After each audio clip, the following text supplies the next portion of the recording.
Meus irmãos, a paz do Senhor Jesus. Abra sua Bíblia comigo, no livro do profeta Jonas.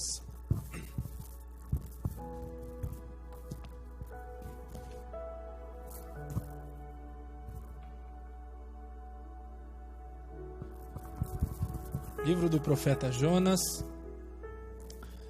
Nós vamos ler 2 versículos do capítulo 1. Quando você encontra, eu quero louvar a Deus por mais uma oportunidade, Deus abençoe, de poder falar um pouco da palavra de Deus. E eu acredito que se você tiver um pouquinho de paciência comigo, hoje Deus vai falar com a gente, amém? Pelo menos eu espero. Acharam? Livro do profeta Jonas. O irmão vai passar aí Daniel, Oséias, Oséias, Joel, Amós, e aí vem Obadias e Jonas. Está entre Obadias e Miqueias. Amém? Glória a Deus. O versículo do capítulo 1, nós vamos ler o 4.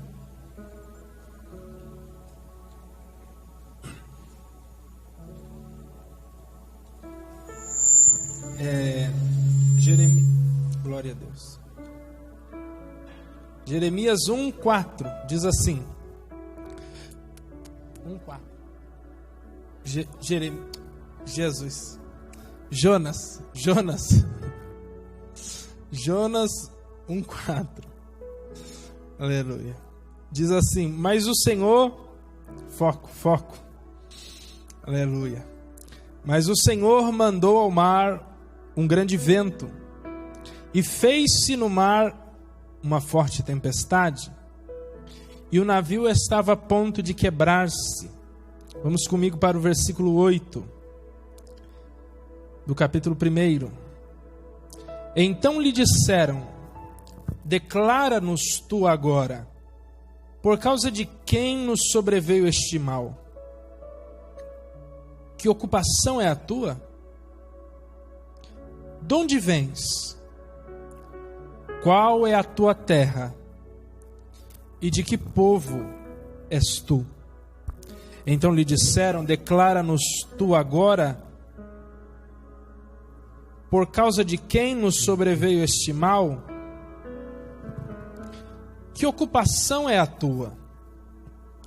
De onde vens? Qual é a tua terra? E de que povo és tu? Que ocupação é a tua? De onde vens? Qual é a tua terra? E de que povo és tu? Amém? Eu quero falar rapidamente com os irmãos sobre confrontação na tempestade. Confrontação na tempestade. Jonas foi um homem que profetizou no tempo do reinado do rei Jeroboão II. Ele foi o 13º rei de Israel, Jeroboão II, e Jonas era natural do povoado de Jet-Éfer.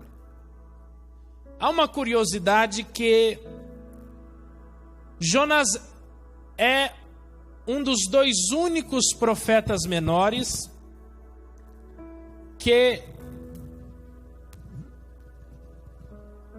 E esse aqui vai, ok. É um dos 2 únicos profetas menores, agora tem que melhorar, hein?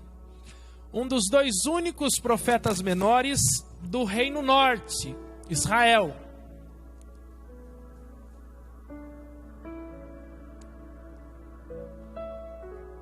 E o livro que leva o nome de Jonas, está chegando lá,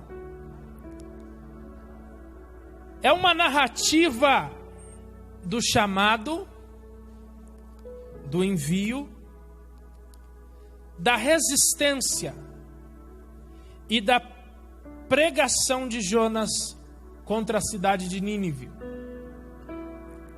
Nínive a capital do Império Assírio. E neste tempo era conhecidíssima pela crueldade.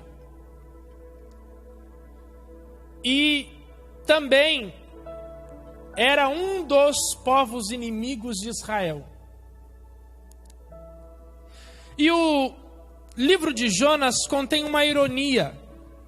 E qual é? É que no livro de Jonas, o vento, o mar, o peixe, a planta, o verme e até um povo estrangeiro obedecem à voz de Deus, menos o seu profeta. O vento, o mar, o peixe, a planta, o verme e até um povo que era infiel a Deus obedecem à voz do Senhor, menos o seu profeta. E a Bíblia diz que no versículo 1 vem a palavra de Deus para Jonas, dizendo que ele deveria ir a Nínive para trazer uma palavra de confronto àquela cidade, capital da Síria. Mas a Bíblia vai dizer que a reação de Jonas era contrária à vontade de Deus, porque a Bíblia diz que ele se levanta na mesma hora que Deus fala, mas para ir em direção oposta à vontade de Deus. E a Bíblia diz que Jonas desce a Jope, pega um navio para Tarsis, que era no sentido contrário à cidade de Nínive. E a Bíblia nos mostra que no navio Deus envia uma grande tempestade que vem sobre não somente Jonas, mas também sobre todos os marinheiros que estavam naquele barco. E no meio da tempestade, os marinheiros começam a jogar todas as cargas fora. E eles temiam e clamavam e gritavam cada um ao seu Deus, porque o navio estava quase a ser despedaçado. E a Bíblia fala que Jonas estava no porão do navio, dormindo. E no meio de toda essa tempestade, no meio de todo esse caos, Deus encontra tempo para vir até Jonas através de um dos homens que estava no navio para fazer 4 perguntas a Jonas. No meio da tempestade que veio contra Jonas e afetou todos os que estavam ao redor dele, Deus encontra tempo para fazer 4 perguntas para Jonas através do capitão do navio. Por causa de uma tempestade que veio por conta da desobediência de Jonas. Porque há 3 motivos básicos pelos quais a tempestade vem na nossa vida. Primeiro, por estarmos no mar da vida. Há tempestades que vêm sobre nós simplesmente pelo fato de nós estarmos vivos. A gente tem que conviver com o fato de que nem tudo tem uma explicação nessa vida. Às vezes você foi só sorteado. Segundo, por nossa causa. Às vezes a gente se coloca em tempestades. E terceiro, pela vontade de Deus. Agora o incrível é que em todos os casos ou causas, Deus trata conosco. E Deus vai começar a tratar com Jonas através dessas 4 perguntas no meio da tempestade. Perguntas que talvez não surgiriam para Jonas se ele não tivesse em uma tempestade. Há coisas que Deus só consegue trabalhar em nós no meio da provação, no meio da dificuldade. Por quê? Porque é impossível para Deus trabalhar no meio da calmaria? Não, porque a gente é ruim. Porque a gente é difícil. E às vezes Deus precisa nos colocar na pressão. E nas pressões da vida, Deus nos aperfeiçoa. Talvez você está no meio de uma tempestade. Mas é Deus trabalhando em você. É Deus trabalhando em nós através das pressões da vida. E as mesmas perguntas que Jonas recebeu, eu quero fazer para nós aqui essa noite.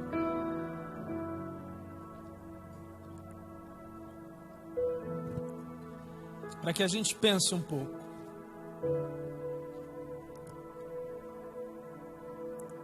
A primeira pergunta que Jonas recebe, se você quiser tomar nota, fique à vontade, é: qual é a tua ocupação? É uma pergunta muito suave, mas nas entrelinhas ela é muito agressiva. Por quê? Porque nada mais, nada menos, o capitão está perguntando a Jonas: o que você está fazendo com a sua vida?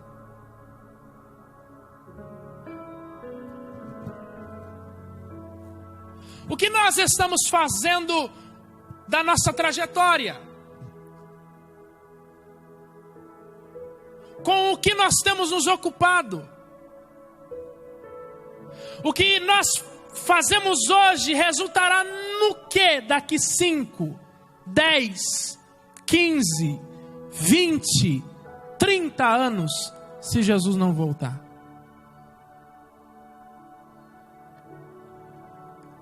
Você já parou para pensar que daqui a algum tempo os homens de Deus que se encontram em ação no cenário atual, daqui 10, 20, 30 anos podem estar mortos? E quem vai sobrar é a gente, se Jesus não voltar? Que nós vamos ocupar as posições que hoje eles ocupam para fazer algo a Deus? E o que nós temos feito da nossa vida?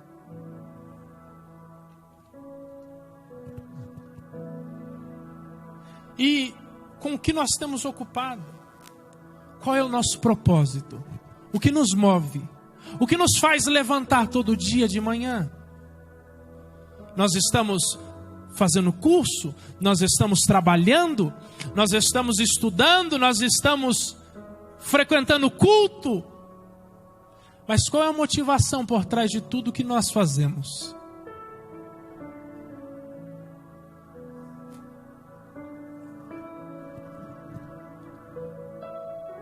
Qual é a nossa ocupação?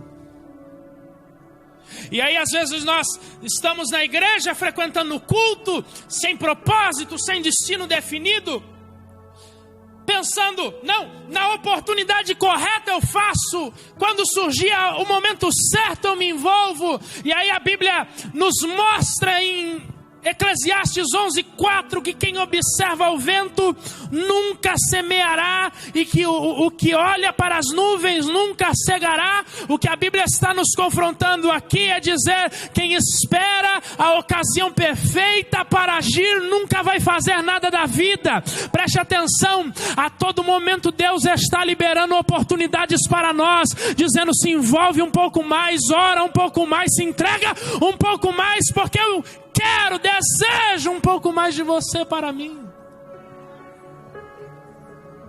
Nós nos entregamos com reserva a um Deus que se entregou totalmente para nós. Eu ia falar que incongruência, mas eu não lembro nenhum sinônimo para isso.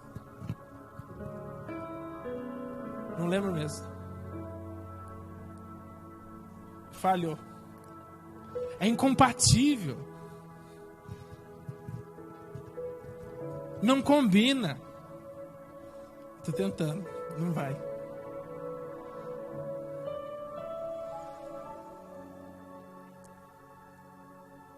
E a gente vai desperdiçando a vida.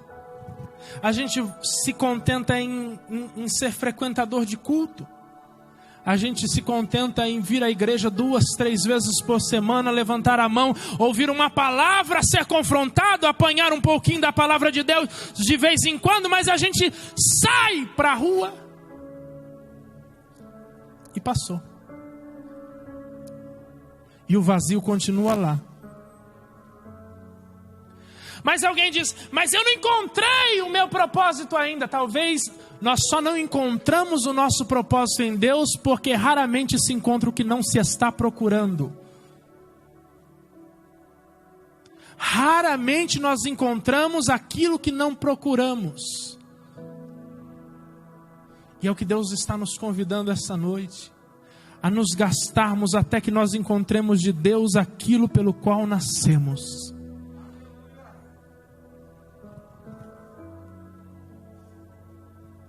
O apóstolo Paulo diz em Efésios capítulo 5, versículo 17: por esta razão não vos torneis insensatos. E a palavra insensato aqui vem do grego e significa alguém sem razão, alguém sem sentido, um homem tolo. E a definição mais agressiva é alguém estúpido.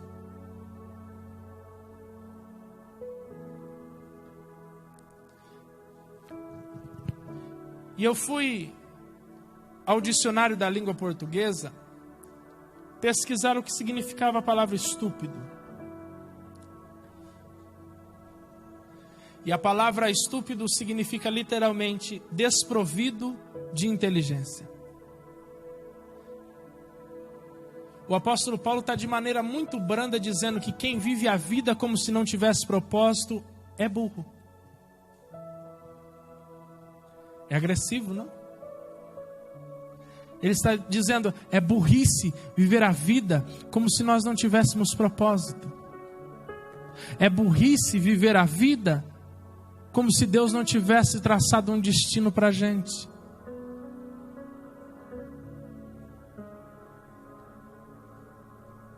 É burrice.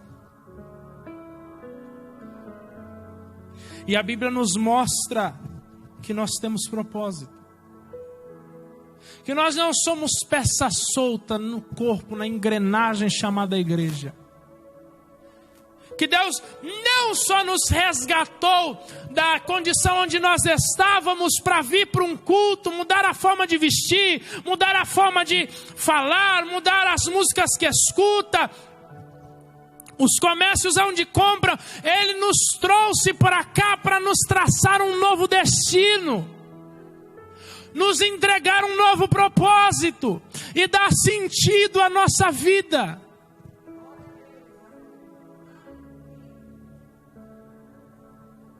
Porque se a nossa esperança se limita a essa vida só, nós somos os mais miseráveis homens que existem. Segunda pergunta. Tem alguém aí? Tem alguém aí?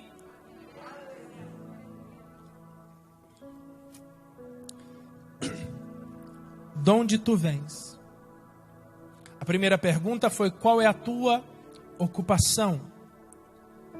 A segunda pergunta é: de onde tu vens? E essa pergunta é mais profunda do que simplesmente interrogar de qual localização geográfica alguém veio. Porque alguém ouviria e dizia: eu vim do Santo Ângelo, eu vim do Rodeio, eu vim de Jundiapeba, eu vim de César de Souza. Ele não está perguntando: aonde você mora, Jonas? Essa pergunta, de onde tu vens, ela é mais compreensível para nós quando nós vamos para Apocalipse, capítulo 2, versículo 5, quando João escreve à igreja de Éfeso dizendo: lembra-te, pois, de onde caístes e arrepende-te.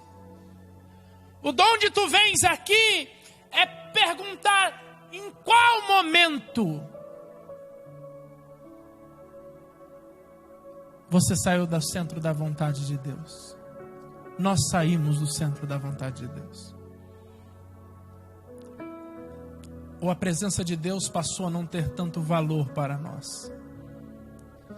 E a igreja virou só uma rotina. E o culto virou uma reunião de amigos. De onde tu vens? Quando tudo na presença de Deus virou só algo para bater cartão. Eu venho e oro porque eu estou acostumado a orar. Eu leio a Bíblia, estou acostumado a ler. Quando leio, se leio. Eu venho ao culto porque já não faz mais sentido ficar em casa no domingo à noite. E a gente acostuma, vira rotina. Faz falta na nossa agenda, no nosso calendário. Mas essa pergunta vem para dizer quando tudo isso, na presença de Deus, virou apenas um compromisso na agenda e perdeu a paixão. Note que a igreja em Éfeso tinha uma programação impecável, mas era uma igreja que não tinha amor, paixão pela presença de Deus. A Bíblia fala no versículo 4 do capítulo 2 de Apocalipse que Deus tinha contra aquela igreja que ela tinha abandonado o primeiro amor. E abandonar em Apocalipse 2:4 é literalmente divorciar, separar, repudiar do primeiro amor.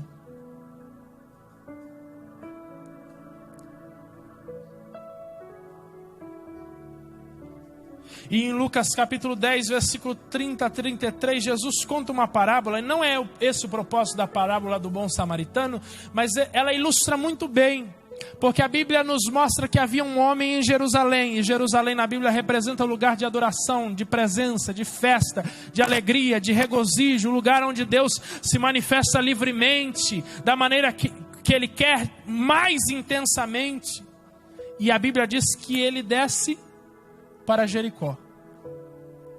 E no meio do caminho entre Jerusalém e Jericó, ele é apanhado por salteadores, espancado e deixado à beira do caminho, meio morto, nem vivo, nem morto, talvez com aparência de morto, mas por dentro havia batimento.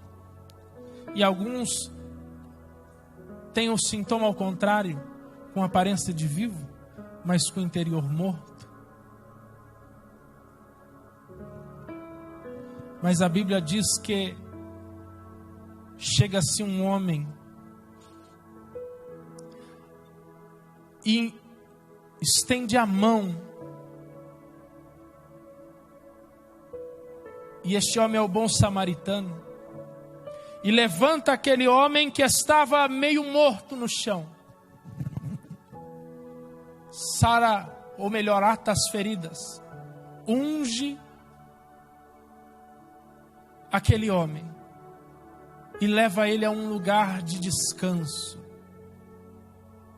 E tranquilamente eu posso dizer que este homem também representa o Espírito Santo de Deus. E talvez como este homem que desceu de Jerusalém para descer a Jericó, que na Bíblia representa o lugar da maldição, nós talvez não deixamos o culto, talvez não paramos de frequentar a igreja, mas abandonamos o lugar da presença de Deus para descer ao lugar da frieza espiritual. Mas hoje o Espírito Santo nos trouxe aqui só para dizer: eu quero você de volta em Jerusalém. Eu te levanto, eu te resgato, eu ato a sua ferida, eu te unjo com óleo, eu te levo ao lugar de descanso, mas volta. Se você lembrar, se nós lembrarmos, trazemos à memória qual foi o momento, de onde nós viemos e decidimos voltar, o Espírito de Deus está com os braços abertos sobre nós aqui essa noite, para que nós possamos voltar. Lamentações capítulo 5, verso de número 21, Jeremias escreve assim: converte-nos a ti, Senhor, e seremos convertidos. Renova os nossos dias como dantes. Jeremias está descrevendo, melhor dizendo, uma situação em que o povo andou para tão longe de Deus, em seu coração, em sua postura, em sua forma de viver, que Jeremias está dizendo: Senhor, nós não conseguimos voltar sozinhos, mas se o Senhor nos converter a ti, nós seremos convertidos, e os nossos dias serão restaurados como dantes. Talvez nós nem sabemos como voltar a esta vida apaixonada pela presença de Deus, mas Deus está disposto a nos converter a Ele essa noite. Terceira pergunta: qual é a tua terra?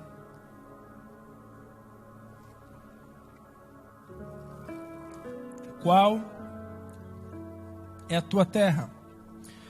Primeira carta de Pedro, capítulo 2, versículo 11, a Bíblia diz: amados, exorto-vos como peregrinos e forasteiros que sois, a vos absterdes das paixões carnais que fazem guerra contra a alma. Se Pedro diz que quem está em Cristo é peregrino e forasteiro, significa dizer que a nossa nacionalidade é mais do que ser brasileiros.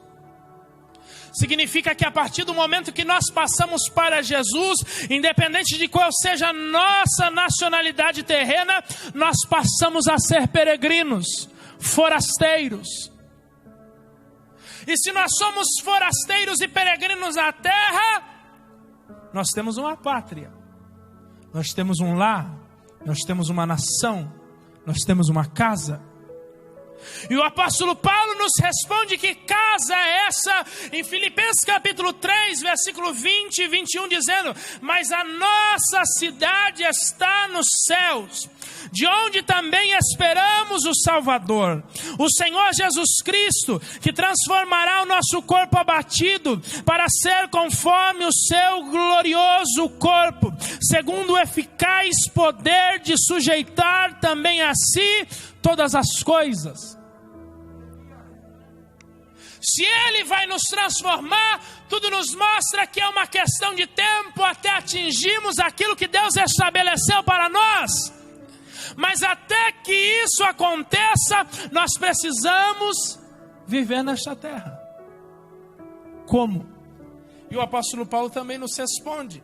Em Tito capítulo 2, versículo 12 a 13, ele diz: ensinando-nos que, renunciando à impiedade e às concupiscências mundanas, vivamos neste presente século sóbria, justa e piamente, aguardando a bem-aventurada esperança e o aparecimento da glória do grande Deus e do nosso Senhor Jesus Cristo. Ele diz: ensinando. E o que é ensinado? A palavra. E o que nós fazemos com a palavra? Gastamos a nossa vida, ou melhor, investimos a nossa vida buscando compreendê-la e nos adequar a ela. Porque ela passa a ser a constituição da nossa nova pátria. E constituição não se rejeita, se submete, porque é a lei maior, as diretrizes que estabelecem a ordem em uma nação. Então, a Bíblia não se amolda a nós, nós nos amoldamos a ela.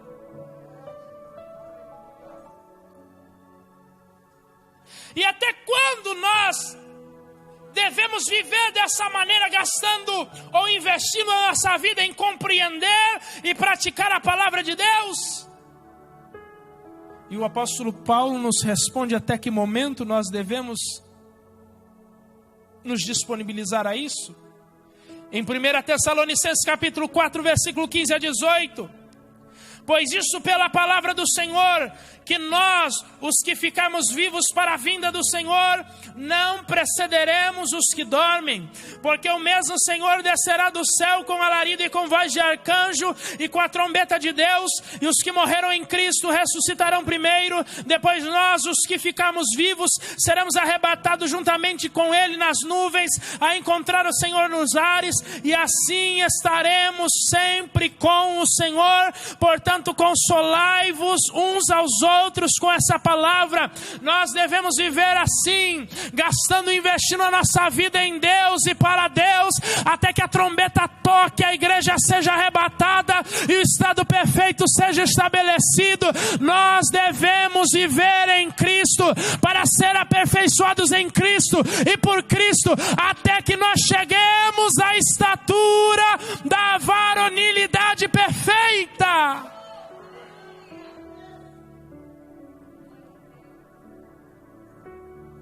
E esse processo vai doer. Esse processo vai nos reduzir a nada. E a partir do nada, Deus vai construir tudo o que Ele tem para nós. Porque Deus não reforma, Deus não deforma, e Deus não conforma, Deus transforma. Quando Deus tem que fazer algo, Ele primeiro lança no chão e destrói. E refaz da base. Quando Jesus fala da construção da nossa vida, Ele diz que aquele que ouve as palavras e pratica, ele assemelha ao homem prudente e fiel, que construiu a sua casa firmada na rocha. Porque a partir do momento que nós passamos para Cristo, a nossa construção começa de baixo para cima. Deus faz questão de destruir, de acabar, de arrebentar com o velho homem para fazer o novo. Isso vai nos ferir, isso vai nos machucar, isso vai nos confrontar. Haverão momentos em que nós vamos nos desesperar. Por quê? Porque a nossa velha natureza não quer morrer. Haverá momento em que nós vamos ter que reduzir as nossas vontades a nada. Haverá momentos em que nós vamos ter que correr. Porque Deus não chamou ninguém para enfrentar pecado. A Bíblia nos diz que nós devemos fugir da aparência do mal. A Bíblia não diz para nós esperarmos e confirmarmos se aquilo que nós estamos vendo de longe é mal. A Bíblia diz: se pareceu mal, vaza. Corre. Da linha. Me quebre. Mas não enfrenta. Não perde a sua comunhão com Deus. Não se adequa às pressões externas de quem está falando: mas você é doido, você está perdendo a sua juventude, você podia aproveitar mais, você podia se divertir mais.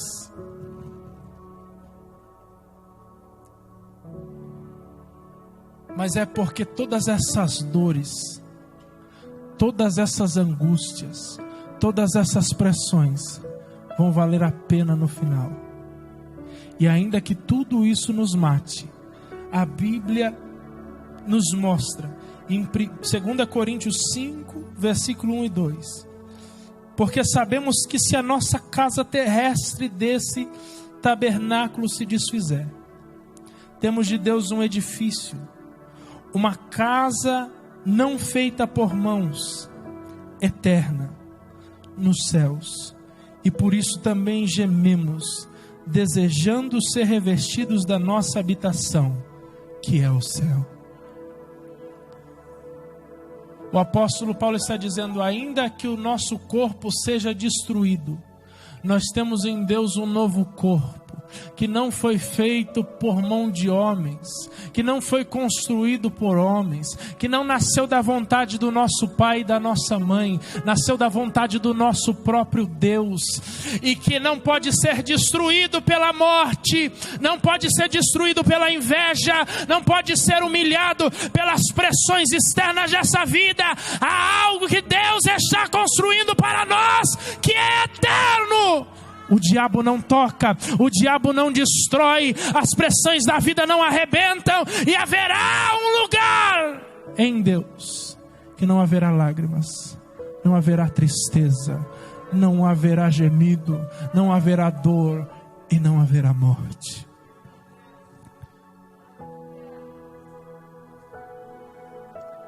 De que terra nós somos? Nós somos do céu. Quarta pergunta para nós encerrarmos: de que povo és tu?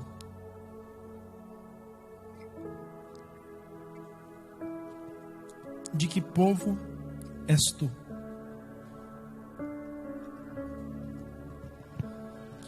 E para nós entendermos de que povo nós somos e de que povo nós pertencemos, primeiro nós precisamos nos lembrar ou entender de que povo nós pertencíamos. Está escrito em Romanos capítulo 3, versículo 23, que todos pecaram e destituídos foram da glória de Deus. Está escrito em Romanos capítulo 6, versículo 23, que o salário do pecado é a morte.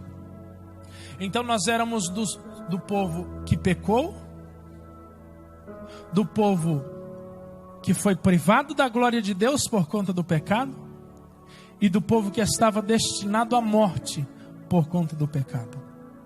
Nós éramos do povo que pecou, do povo que foi privado da glória de Deus por conta do pecado, e do povo que estava condenado à morte por causa do pecado. Mas a Bíblia nos mostra em Efésios capítulo 1, versículo 3 a 9, que alguém mudou este quadro. E a Bíblia diz: bendito Deus e Pai de nosso Senhor Jesus Cristo, o qual nos abençoou com todas as bênçãos espirituais nos lugares celestiais em Cristo, como também nos elegeu nele. Quem elegeu? Cristo. E a quem ele elegeu? A igreja. Porque há quem ensina que indivíduos isoladamente foram eleitos. Não, quem foi eleito foi a igreja. Porque o apóstolo Paulo aqui não está escrevendo a indivíduos, ele está escrevendo a uma igreja, corpo, eclésia, a uma unidade. Não é a um personagem, é a uma igreja, aos Efésios, capítulo 1, versículo 4. Como também nos elegeu nele antes da fundação da terra ou do mundo. Ou seja, antes de haver pecado já havia cruz. Antes de Adão cair já havia plano de resgate. Antes de Adão e Eva serem expulsos do jardim do Éden, Deus já havia elegido a igreja. Então quem quer fazer parte dessa eleição, passa para dentro da igreja. Não adianta, meu irmão, buscar congregar em outros lugares, fora da cobertura de um pastor, fora do ensino, fora de uma autoridade, fora de um apacentamento de alguém, porque isso só faz você ficar dentro de uma estatística. Qual? A que Judas fala na sua epístola, dizendo que nos últimos dias haveriam homens terríveis que apacentariam a si mesmos. Quem quer salvação, passa para a linha da igreja, porque na igreja há eleição. Não é a igreja que salva, quem salva é Jesus. Mas quem é eleito está na igreja, porque precisa fazer parte do corpo. Foco.